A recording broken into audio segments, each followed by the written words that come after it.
En 1951, un village français a-t-il été arrosé de LSD par la CIA? Pendant une semaine, il y a près de 60 ans, un bourg entier du Gard, Pont-Saint-Esprit, est pris de folie et d'hallucination. Un journaliste américain prétend avoir percé le mystère.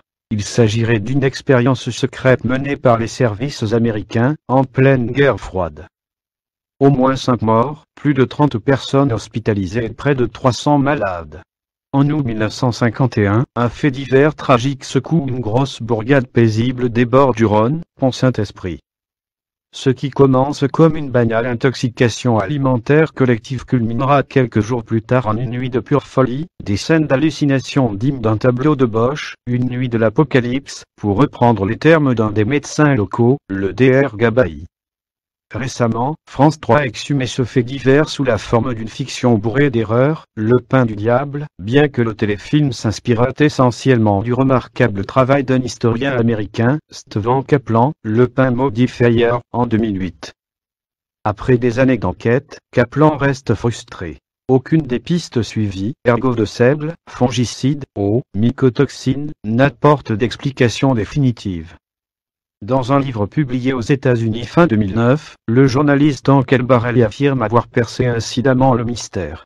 La crise de folie qu'a connue Pont-Saint-Esprit viendrait d'une expérience secrète sur les effets du LSD menée conjointement par l'armée américaine et la CIA. J'ai des serpents dans mon estomac. Le drame de Saint-Esprit. L'affaire du pain maudit débute le 17 août 1951. Les salles d'attente des 3 médecins de la ville sont pleines. Une vingtaine de malades viennent consulter pour des symptômes apparemment digestifs. Nausées, brûlures d'estomac, vomissements, diarrhée. Viendront s'ajouter dans les jours suivants des fatigues importantes et des insomnies. Pour nombre de malades, après une rémission de 48 heures, les symptômes s'aggravent pour culminer dans des crises hallucinatoires habitées, entre autres, par des flammes et des animaux. Après une enquête sur place pour le magazine Lock, un journaliste américain, John Fuller, décrit dans un article paru en 1968 des scènes d'hallucination collective. Un ouvrier, Gabriel Validir, hurle à ses compagnons de chambrer. « Je suis mort. Ma tête est en cuivre et j'ai 10 serpents dans mon estomac. » Une jeune fille se croit attaquée par des tigres. Un gamin de 11 ans, Charles Grandjean, tente d'étrangler sa mère. Le 24 août, la situation devient ingérable. Un homme saute du 2e étage de l'hôpital en hurlant « Je suis un avion ». Les jambes fracturées, il se relève et court 50 mètres sur le boulevard avant qu'on puisse le rattraper. De nombreux hospitalisés sont saisis d'hallucinations insupportables. D'autres entendent des harmonies célestes. Très rapidement, des indices pointent le coupable présumé. Le pain du meilleur boulanger du bourg, Roche-Briand. Dans un article publié par le British Medical Journal moins d'un mois après le début du drame, le Dr Gabaï écrit « La fréquence des symptômes mentaux ramène à l'esprit le vieux nom de la maladie, mal des ardents. Autrement dit la maladie de l'ergot de sable, un champignon parasite des graminées.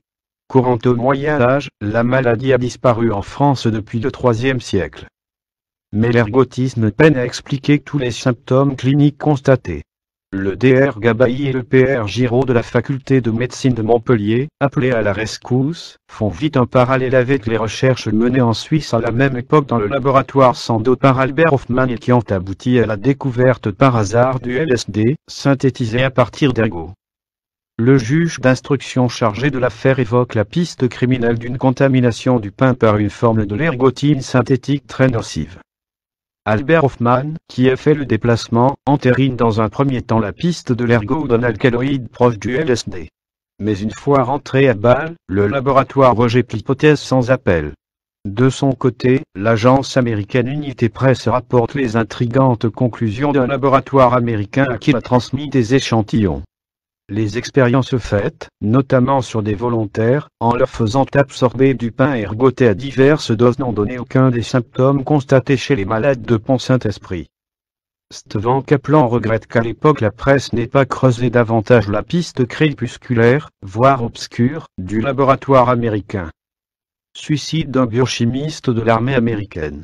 2 ans plus tard, aux États-Unis, un biochimiste de l'armée américaine qui travaille sur des programmes ultra secrets se suicide. Selon la version officielle, il se serait jeté du 13e étage d'un hôtel de New York. C'est en enquêtant sur cette mort suspecte que le journaliste Hank Albarelli a obtenu des documents de la CIA et de la Maison-Blanche qui jettent un éclairage sinistre sur les événements de Pont-Saint-Esprit. Pont-Saint-Esprit. À l'issue de la guerre de Corée, les Américains sont persuadés que leurs soldats, prisonniers de guerre, ont subi des lavages de cerveau. Ils se lancent donc dans une vaste série de programmes défensifs et offensifs sur les questions de la manipulation mentale, des sérums de vérité pour faire parler des prisonniers ou même sur des méthodes pour incapaciter l'ennemi et gagner les batailles sans tirer une seule balle. C'est à ces recherches confidentielles soutenues par la CIA que travaille Frank Colson au sein du SO, Special Operations Department, à Fort Detrick. Parmi les documents obtenus par Albarelli, le premier retranscrit une conversation entre un agent de la CIA et le représentant américain du laboratoire Sandoz. Ce dernier insiste pour évoquer le secret de Pont-Saint-Esprit et explique à son interlocuteur qu'il ne s'agissait nullement d'ergot mais de diéthylamide, le D2LSD. Les pratiques non éthiques de la CIA. Albarelli entre en contact avec des anciens de l'armée ou de la CIA qui ont côtoyé Frank Colson. Deux d'entre eux, Albert et Neal, lui expliquent, sous couvert d'anonymat, que l'histoire de Pont-Saint-Esprit relève d'une opération conjointe du SO et de la CIA. Mais lorsqu'il demande si d'autres services secrets, par exemple français, ont participé à l'expérience, il n'obtient qu'un silence. Des scientifiques de Fort Detrick confient aux journalistes américains que les services ont opéré par pulvérisation aérienne d'une mixture à base de LSD ainsi que par la contamination de produits alimentaires locaux. L'un d'eux explique que la pulvérisation a été un échec complet. En 1975, une commission d'enquête présidée par Nelson Rockefeller avait commencé à révéler les pratiques non éthiques de la CIA, aux appellations multiples.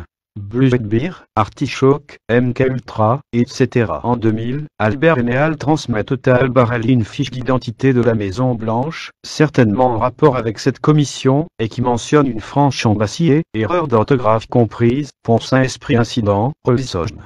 Cette version pose autant de questions qu'elle apporte de réponses. Sans rejeter l'hypothèse, Stephen Kaplan s'interroge, par exemple, sur le choix de la ville cobaye. Pont-Saint-Esprit figure dans une région tenue par la gauche. Curieux pour une opération secrète américaine en pleine guerre froide. À l'époque, on a évoqué l'hypothèse d'une expérimentation destinée à contrôler une révolte de la population, se souvient Charles Grandjean, 71 ans aujourd'hui, qui habite toujours Pont-Saint-Esprit. J'ai failli canner. J'aimerais bien savoir pourquoi. Il n'est pas le seul à vouloir connaître la vérité. Après la parution de son livre, Albarelli a appris d'un de ses contacts que la DGSE aurait demandé des informations sur l'affaire de Pont-Saint-Esprit au département d'État américain, ce que démentent les services français.